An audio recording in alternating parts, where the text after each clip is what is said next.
Welcome back to part 2 video. ಬೆಳಗಿನ ಜಾವ ಬೇಗ ಎಲ್ಲರೂ ಎದ್ದು ಸ್ನಾನ ಮಾಡಿ ರೆಡಿಯಾಗಿ ಇದ್ರು ನಮ್ಮ ಸವಿತಕ್ಕ ಮತ್ತು ಅಪರ್ಣ. ನಾವು ಇನ್ನೂ ಮಲಗಿದ್ದು. ನಮ್ಮ ರಮೇಶ್ ಅಣ್ಣ ಹೇಳಿದ್ರು 3 ಗಂಟೆಗೆ ಅಲಾರಾಮ್ ಮಾಡ್ಬಿಡು ಮಗ, ಬೆಳಗಿನ ಜಾವ ಬೇಗನೆ ಎದ್ದು ಸ್ನಾನ ಮಾಡಿಕೊಂಡು ದೇವರ ದರ್ಶನಕ್ಕೆ ಹೋಗುವ, 5 ಗಂಟೆಗೆ ನಿಮ್ಮ ಬ್ರಾಹ್ಮಿ ಮುಹೂರ್ತದಲ್ಲೇ ಹೋಗು ಬೆಳಗಿನ ಜಾವ ಅಂತ ಹೇಳಿದ್ರು. ಸರಿ ಅಂತ ಹೇಳ್ಬಿಟ್ಟು ನಾನು 3 ಗಂಟೆಗೆ ಅಲಾರಾಮ್ ಮಡಗಿದೆ. ಆಮೇಲೆ ಬೇಡ 3:15ಗೆ ಮಡಗು ಅಂತ ಹೇಳಿದ್ರು. ಅವರೆಲ್ಲ ಬೇಗನೆ ಎದ್ದು ಸ್ನಾನ ಮಾಡ್ಕೊಂಡು ರೆಡಿಯಾಗಿ ಕೂತಿದ್ರು. ಸವಿತಕ್ಕ ಆಮೇಲೆ ನಮ್ಮನ್ನ ಎಬ್ಬಿಸಿದ್ರು. ನಾವು ಎದ್ದು ಸ್ನಾನ ಮಾಡಿಕೊಂಡು ದೇವ್ರ ದರ್ಶನ ಮಾಡ್ಕೊಬರೋಣ ಬಾ ಅಂತ ಹೇಳ್ಬಿಟ್ಟು ಹೋದ್ವಿ. ಈ ಎಂಟ್ರೆನ್ಸಲ್ಲಿ ಮೆಟ್ಲ ಹತ್ರನೇ ಕರ್ಪೂರ ಗಂಧ ಕಡ್ಡಿ ಹಚ್ಬಿಟ್ಟು ಕೈ ಮುಗಿದ್ವು ಅಲ್ಲೇ. ಫಸ್ಟ್ ಟೈಮ್ ನಾನು ಈ ದೇವಸ್ಥಾನಕ್ಕೆ ಬಂದಿರೋದು. ಎಂಟ್ರೆನ್ಸಲ್ಲೇ ಸೂಪರಾಗಿತ್ತು. ಆ ಮೆಟ್ಲು ಹತ್ತಷ್ಟಲ್ಲೇ ಸುಸ್ತಾಗೋಯ್ತು ನಮಗಂತೂ. ಬೆಳಗ್ಗೆ ಎದ್ದು ಬಂದ್ವಲ್ಲ, ಏನು ನೀರು ಕೊಡ್ತಿರಲಿಲ್ಲ, ಏನಿಲ್ಲ, ಸುಸ್ತಾಯ್ತೈತೆ ಆ ಮೆಟ್ಲು ಹತ್ತದಲ್ಲೇ. ಮೇಲ್ಗಡೆ ಬಂದು ನೋಡಿದ್ರೆ ಸೂಪರಾಗಿತ್ತು ದೇವಸ್ಥಾನ ಎಂಟ್ರೆನ್ಸಲ್ಲೆಲ್ಲ. ಆಗಾಗೇ ನಮ್ಮ ರಿಲೇಷನಲ್ಲಿ ಇಲ್ಲಿ ಬಂದು ಸವೆ ಮಾಡ್ತಾರೆ ಮರಿ ತಂದು. ಅವಾಗೆಲ್ಲ ನಾನು ಬರಲೇ ಇಲ್ಲ. ಫಸ್ಟ್ ಟೈಮ್ ನಾನು ದೇವಸ್ಥಾನಕ್ಕೆ ಬಂದಿರೋದು. ನಮ್ಮ ಫ್ಯಾಮಿಲಿಯವರೆಲ್ಲ ಆಲ್ಮೋಸ್ಟ್ ಅದೆಷ್ಟು ಸಲ ತಿರುಗಿದಾರೋ ಚುಂಚನಗಿರಿಗೂ ನಮ್ಮೂರಿಗೂ. ಈಗಲೂ ಅಷ್ಟೇ ಬರೋ ಪ್ಲಾನ್ ಇರಲಿಲ್ಲ. ಸಡನ್ನಾಗಿ ಪ್ಲಾನ್ ಮಾಡಿ ನಮ್ಮ ಅತ್ತೆ ನೈಟ್ ಫೋನ್ ಮಾಡಿ, ಚೈತ್ರ ಹಿಂಗೆ ಹೋಯ್ತಿದ್ವಿ ಬಾ ರೆಡಿಯಾಗಿ ಬೆಳಗಿನ ಜಾವ ಬೇಗನೆ ಅಂತ ಅಂದರು. ಅದಕ್ಕೆ ಬಂದಿದ್ದು. ಅವರು ಹಿಂಸೆ ಮಾಡಿದ್ರು. ಹಂಗೋ ಒಂದು ಮನಸ್ಸು ನಾನು ಬರಲೇ ಅತ್ತೆ ಹೋಗ್ಬಿಟ್ಟು ಬನ್ನಿರಿ ಅಂತ ಅಂದೆ. ಆಮೇಲೆ ಇಲ್ಲ ಬರ್ಬೇಕು ನೀನು ಅಂತಂದರು. ಆಮೇಲೆ ರೆಡಿಯಾಗಿ ನಾನು ಹೋದೆ. ದೇವಸ್ಥಾನದ ಒಳಗಡೆ ಬಂದ್ವಿ. ಬಂದ ತಕ್ಷಣ ಅಲ್ಲಿ ವಿಭೂತಿ ಇಕ್ತಾಯಿದ್ರು ಹಣೆಗೆ. ಹೋಗಿ ಹಣೆಗೆ ವಿಭೂತಿ ಇಕ್ಸ್ಕೊಂಡು ಅಲ್ಲೊಂದು ರೌಂಡ್ ವೀಡಿಯೋ ಮಾಡಿದೆ. ನಾವು ಹೋಗೋಷ್ಟರಲ್ಲಿ ಅಭಿಷೇಕ ನಡೀತಾ ಇತ್ತು ದೇವ್ರಿಗೆ ಅಭಿಷೇಕ ಮಾಡ್ತಿರೋದನ್ನು ನೋಡಿಕೊಂಡು ಕೂತ್ಕೊಂಡಿದ್ದು. ಸ್ವಲ್ಪ ಜನ ಅಷ್ಟೇ ಇದ್ದಿದ್ದು. ಆಮೇಲೆ ಜಾಸ್ತಿ ಜನ ಬರೋಕ್ಕೆ ಸ್ಟಾರ್ಟ್ ಮಾಡಿದ್ರು. ನಾವು ನೈಟ್ ಬಂದಾಗ ಜನನೇ ಇರಲಿಲ್ಲ. ನೈಟಲ್ಲೂ ಬೆಳಗಿನ ಜಾವ ನಾವು 5 ಗಂಟೆಗೆ ಬಂದಾಗೂ ಅಷ್ಟೇ ಜನನೇ ಇರಲಿಲ್ಲ. ಆಮೇಲೆ ಬರ್ತಾಯಿದ್ರು. ಅಭಿಷೇಕ ಎಲ್ಲ ಆಯಿತು. ಅಭಿಷೇಕ ಆದಮೇಲೆ ಅಲಂಕಾರ ಮಾಡಬೇಕಿತ್ತಲ್ಲ ದೇವರಿಗೆ. ಅದಕ್ಕೆ ಒಂದು 10 ನಿಮಿಷ ಡೋರ್ ಕ್ಲೋಸ್ ಮಾಡಿದ್ರು. ಅದೆಷ್ಟು ಬೇಗನೆ ಒಳಗಡೆ ದೇವ್ರಿಗೆ ಅಲಂಕಾರ ಮಾಡಿಬಿಟ್ರೋ ಗೊತ್ತಿಲ್ಲ. ಎಷ್ಟು ಸೂಪರಾಗಿ ಮಾಡಿದರು ಅಂತಂದರೆ ದೇವ್ರಿಗೆ ಅಲಂಕಾರನ. ಆಮೇಲೆ ನಾಯಿಗಳನ್ನ ಹಿಡ್ಕೊಬಂದು ಅವರೆಲ್ಲ ಕ್ಲೀನ್ ಮಾಡಿಬಿಟ್ಟು ಅದಕ್ಕೆಲ್ಲ ಸ್ನಾನ ಮಾಡಿಸಿ ರೆಡಿ ಮಾಡಿಸ್ತಾಯಿದ್ರು. ನಮ್ಮ ಅಪರ್ಣ ನಾಯಿ ಬಂದರು ಅಂತ ತಕ್ಷಣ ನಾನು ಓಡಿ ಬಂದೆ ವೀಡಿಯೋ ಮಾಡೋದಕ್ಕೆ. ಯಾಕೆ ಅಂದರೆ ನಾನು ಇದನ್ನು ಅಷ್ಟನೇ ಪೂಜೆ ಇದಕ್ಕೆ ಮಾಡ್ತಾರಂತಲ್ಲ, ಇದನ್ನು ನೋಡಬೇಕು ಅಂತಲೇ ನಾನು ಬಂದೆ. ನಮ್ಗೆ ಮೊದಲೇ ಹೇಳ್ಬೇಕಲ್ಲ, ನಮ್ಮ ನಾಯಿ ಅಂದರೆ ಸಖತ್ ಇಷ್ಟ. ಅದಕ್ಕೋಸ್ಕರ ಇದು ನೋಡಬೇಕು ಅಂತ ಬಂದೆ. ಇದ್ರ ಹೆಸರು ಕೆಂಚ, ಇನ್ನೊಂದು ಹೆಸರು ಚುಂಚ ಅಂತೆ. ಅದು ಚುಂಚನಗಿರಿ ಕಾಲಭೈರವ ಸ್ವಾಮಿ ಬಂಟ್ರಂತೆ ಇವರು.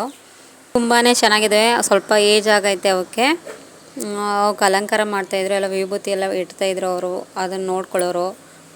ಅಲ್ಲಿ ನೋಡ್ಕೊಂಡು ಮುಗಿಸ್ಕೊಂಡು ಕೂತಿದ್ದು ದೇವಸ್ಥಾನ ಮುಂದೆಗಡೆ ದೇವ್ರಿಗೆ ಅಲಂಕಾರ ಮಾಡ್ತಾಯಿದ್ರಲ್ಲ, ಅಲ್ಲಿ ಕೂತ್ಕೊಂಡಿದ್ದು. ಹಂಗೆ ಒಂದು ಫೋಟೋ ತಗೊಳ್ಳೋಣ ಅಂದ್ಬಿಟ್ಟು ನಾವು ಇಷ್ಟು ಜನ ಫೋಟೋ ತಗೊಂಡ್ವಿ.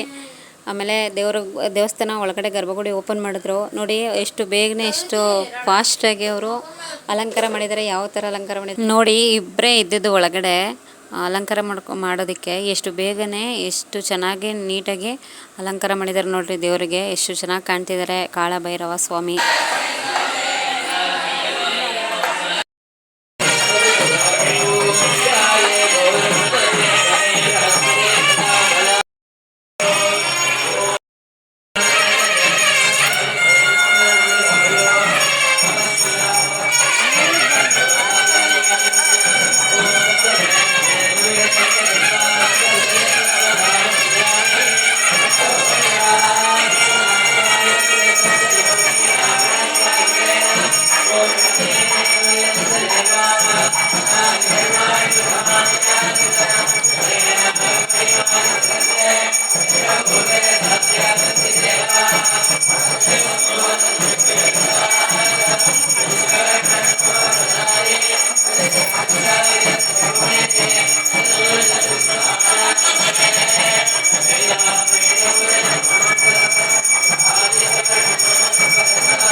ದೇವಸ್ಥಾನದ ಸ್ವಾಮೀಜಿಗಳು ಬಂದರು. ಅವ್ರು ಬಂದು ಶಿವನ ದೇವಸ್ಥಾನಕ್ಕೆ ಹೋಗಿ ಅಲ್ಲಿ ಹೋಮ ಮಾಡ್ತಿದ್ರು. ಅಲ್ಲೆಲ್ಲ ಹೋಗಿ ಪೂಜೆ ಮಾಡಿಬಿಟ್ಟು ಶಿವನಿಗೆ ಪೂಜೆ ಮಾಡಿ ಅಲ್ಲಿಂದ ಮುಗಿಸ್ಕೊಂಡು ಬಂದು ಬಸಪ್ಪ ಬಂದು ದೇವಸ್ಥಾನ ಬಾಗ್ಲ ಹತ್ರ ನಿಲ್ಲಿಸ್ಕೊಂಡಿದ್ರು. ಅದಕ್ಕೆ ಬಾಳೆಹಣ್ಣು ತಿನ್ನಿಸ್ಬಿಟ್ಟು ಅವರು ಒಳಗಡೆ ಗರ್ಭಗುಡಿ ಹತ್ರ ಹೋಗಿ ಅಲ್ಲಿ ಪೂಜೆ ಮಾಡೋದಕ್ಕೆ ಹೋದರು. ನಾವು ಶಿವನ ದೇವಸ್ಥಾನ ಅಲ್ಲೆಲ್ಲ ನೋಡ್ಕೊಂಡು ಮುಗಿಸ್ಕೊಂಡು ಮೇಲ್ಗಡೆ ಬೆಟ್ಟದ ಮೇಲ್ಗಡೆ ಅಲ್ಲಿ ನೋಡ್ಕೊಂಡು ಬರೋಣ ಬಾ, ಅಲ್ಲಿ ತೋರಿಸ್ತೀನಿ ಅಂತ ಹೇಳ್ಬಿಟ್ಟು ಕರ್ಕೊಂಡೋದ್ರು ಆಗಿದ್ದರು. ಅಲ್ಲೂ ಮೆಟ್ಲು ಹತ್ತಬೇಕಿತ್ತು. ಏನು ಮೆಟ್ಲು ಹತ್ತಿನೇ ಸುಸ್ತಾಗೋಯ್ತು. ಅಲ್ಲೂ ಮೇಲ್ಗಡೆ ಹೋಗಿ ಈಚೆಗಡೆ ಎಲ್ಲ ಕಡ್ಡಿ ಕರುಪರೆಲ್ಲ ಕೈ ಮುಗ್ಬಿಟ್ಟು ನಾವು ಕೆಳಗಡೆ ಮೆಟ್ಲು ಹತ್ತುತ್ತಾವಿಂದ ಇಲ್ಲಿ ಮೇಲ್ಗಡೆ ದೇವಸ್ಥಾನ ಬರೋವರೆಗೂ ನಮ್ಮ ಜೊತೆ ಈ ನಾಯಿ ಬತ್ತು. ಅಪರ್ಣನ ಮಕ್ಕಳು ದೇವಸ್ಥಾನದ ಹತ್ರ ಈ ನಾಯಿ ನಮ್ಮ ಜೊತೆ ಬತ್ತು ಮೆಟ್ಲು ಹತ್ಬೇಕಾದ್ರೆ ಮುಂಚೆ. ಆ ಮೆಟ್ಲು ಹತ್ರ ತಲೆ ಸವರ್ಬಿಟ್ಟು ಅದನ್ನ ನಾವು ಹಿಂಗೆ ಅಡುಗೆ ಊಟ ಮಾಡ್ತೀವಿ ಅಲ್ಲಿಗೆ ಬಂದ್ಬಿಟ್ಟು ಊಟಕ್ಕೆ ಅಂತ ಸುಮ್ಮನೆ ತಲೆ ಸವರ್ಬಿಟ್ಟು ಮಾತಾಡ್ಸೋದು ಅಷ್ಟೇ. ನಾವು ಮೇಲ್ಗಡೆ ಮೆಟ್ಲು ಹತ್ತು ಹೋಗಿನ ದೇವಸ್ಥಾನಕ್ಕೆ ಹೋಗಿನ ನಮ್ಮ ಜೊತೆನೇ ಬತ್ತದು. ನಮ್ಮ ಬಿಟ್ಟು ಎಲ್ಲೂ ಆ ಕಡೆ ಈ ಕಡೆ ಹೋಗಲೇ ಇಲ್ಲ ನಾಯಿ. ಬೆಟ್ಟದ ಮೇಲ್ಗಡೆ ಇರೋ ದೇವಸ್ಥಾನಕ್ಕೆ ಹೋಗಿ ನಾವು ಅಲ್ಲಿ ಒಳಗಡೆ ಎಲ್ಲ ಪೂಜೆ ಮಾಡಿಸ್ಕೊಂಡು ಕೈ ಮುಕ್ಕೊಂಡು ಈಚೆಗಡೆ ಬರೋವರೆಗೂ ಪಾಪ ಕಾಯ್ಕೊಂಡಿತ್ತು.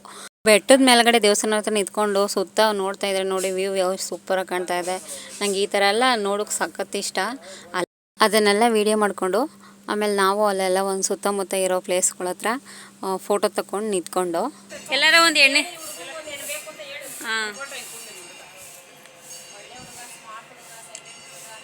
ಹಿಂಗೆ ಹಾಕ್ತೀನಿ. ಈ ವಾಯ್ಸ್ ಮಾತಾಡ್ತಾ ಇದ್ರಲ್ಲ ಅದು ಹಾಕ್ತೀನಿ. ನಾವು ಅಲ್ಲೆಲ್ಲ ಕೂತ್ಕೊಂಡು ಫೋಟೋ ಗಿಟ್ಟ ವೀಡಿಯೋ ಎಲ್ಲ ಮಾಡಿಕೊಂಡು ಆಮೇಲೆ ಕೆಳಗಡೆ ಮೆಟ್ಲಿಂದ ಕೆಳಗೆ ಇಳಿದು ಬಂದ್ವಿ ಬೆಟ್ಟದ ಮೇಲ್ಗಡೆಯಿಂದ. ಆಮೇಲೆ ನಮ್ಮ ಅತ್ತೆ ಮತ್ತು ನಮ್ಮ ಅಪರ್ಣ ಮತ್ತು ಸವಿತಕ್ಕ ಎಲ್ಲರೂ ದೀಪ ಹಚ್ಬೇಕು ಅಂದ್ಬಿಟ್ಟು ಅಲ್ಲೆಲ್ಲೋ ಮೇಲ್ಗಡೆ ದೇವಸ್ಥಾನ ಹತ್ರ ಎಲ್ಲ ಹಚ್ತಾ ಇರಲಿಲ್ಲ. ಇದಕ್ಕೆ ಸಪ್ರೇಟ್ ದೀಪ ಹಚ್ಚೋದಕ್ಕೆ ಅಂತಲೇ ಬೇರೆ ಸಪ್ರೇಟ್ ದೇವಸ್ಥಾನ ಮಾಡಿದರೆ ಅಲ್ಲೆಲ್ಲ ದೀಪ ಹಚ್ತಾಯಿದ್ರು. ನಮ್ಮ ಭಾಗ್ಯತೆ ತೆಂಗಿನಕಾಯಿ ದೀಪ ಹಚ್ತಾಯಿತ್ತು. ಮತ್ತು ಅಪರ್ಣ ಮತ್ತು ಸವಿತಕ್ಕ ಇಬ್ಬರೂ ಕುಂಬಳಕಾಯಿದು ದೀಪ ಹಚ್ತಿದ್ರು. ಅದನ್ನು ನಾನು ವೀಡಿಯೋ ಮಾಡಿದೆ. ಮತ್ತೆ ನನಗೆ ದೀಪ ಹಚ್ಚುವೆ ನೀನು ತೊಗೊಂಡು ಬಾರೆ ಅಂತ ಹೇಳಿತು. ನಾನು ಇಲ್ಲಿಂದ ಹೋಗೋಷ್ಟೊಳ್ಳೆ ಟೈಮ್ ಆಗಿತ್ತು. ಕೋಡಳ್ಳಿಲಿ ನಾನು ಹೋದ ತಕ್ಷಣ ಬಸ್ ಸಿಕ್ಕೋಯ್ತು. ನಾನೇನೂ ತೊಗೊಳಕ್ಕಾಗಲಿಲ್ಲ. ಆಮೇಲೆ ನೀವೇ ಹೆಸ್ರತ್ತೆ ಇನ್ನೊಂದು ಸಲ ಬಂದಾಗ ನಾನು ಬೇಕಾದ್ರೆ ಹಚ್ತೀನಿ ಅಂತ ಹೇಳ್ಬಿಟ್ಟು ಸುಮ್ಮನಾದೆ.